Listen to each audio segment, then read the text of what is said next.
ಇನ್ನೊಂದು ಸೇರ್ಪಡೆ. ಯಾಕೆಂತಂದ್ರೆ ನೋಡ್ತಾ ಇದ್ದೀರಿ ನೀವು, ಇವ್ರಿಗೆ ಪ್ರಮುಖರು ಎಲ್ಲ ಬಂದಿರೋರು, ಇವ್ರನ್ನೇ ಕೂರ್ಸಕ್ ನಮ್ ಕೈಲಿ ಆಗ್ತಿಲ್ಲ.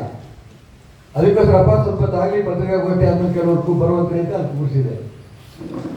ಈ ರೀತಿ ರಾಷ್ಟ್ರಭಕ್ತ ಬಳಗ ಬರುವಂತ ದಿನಗಳಲ್ಲಿ ಕೇವಲ ಚುನಾವಣೆ ಅಲ್ಲ, ಚುನಾವಣೆ ಅನ್ನೋಂಥ ಪ್ರಶ್ನೆ ಬಂದ್ರೆ ಬರೆದಿಟ್ಕೊಳ್ಳಿ, ಯಾವತ್ತೇ ಚುನಾವಣೆ ಬಂದ್ರು ಕೂಡ 35 ಸ್ಥಾನದ ಸ್ಪರ್ಧೆ ಮಾಡ್ತೇವೆ, 100ಕ್ಕೆ 100 ಪೂರ್ಣ ಬಹುಮತ ತಗೊಳ್ತೇವೆ.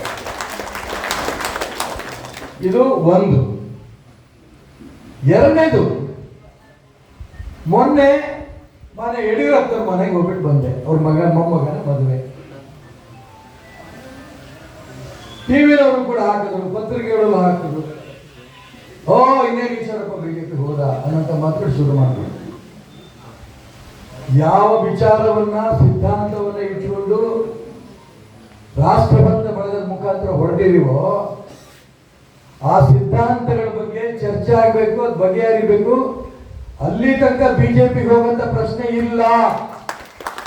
ಎಲ್ಲಾ ಜಾತಿ, ಎಲ್ಲಾ ರೂಪದ ಜನ ಇವತ್ತು ರಾಷ್ಟ್ರಭಕ್ತ ಬಳಗಕ್ಕೆ ಬಂದು ಸೇರಿರೋದು ನಿಜ ದೊಡ್ಡ ಶಕ್ತಿ ನಮಗೆ ಬಂದಿದೆ ಅಂತ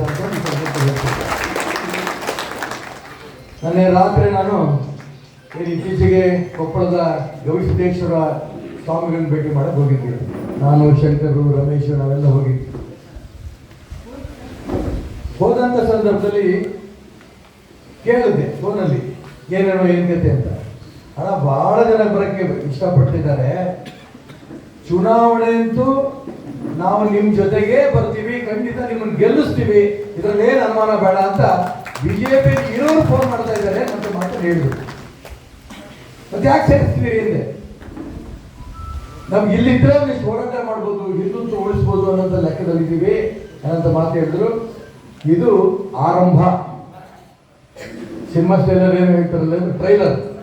ಇದು ಟ್ರೈಲರ್, ಪಿಕ್ಚರ್ ಅಭಿ ಬಾಕಿ ಹೈ.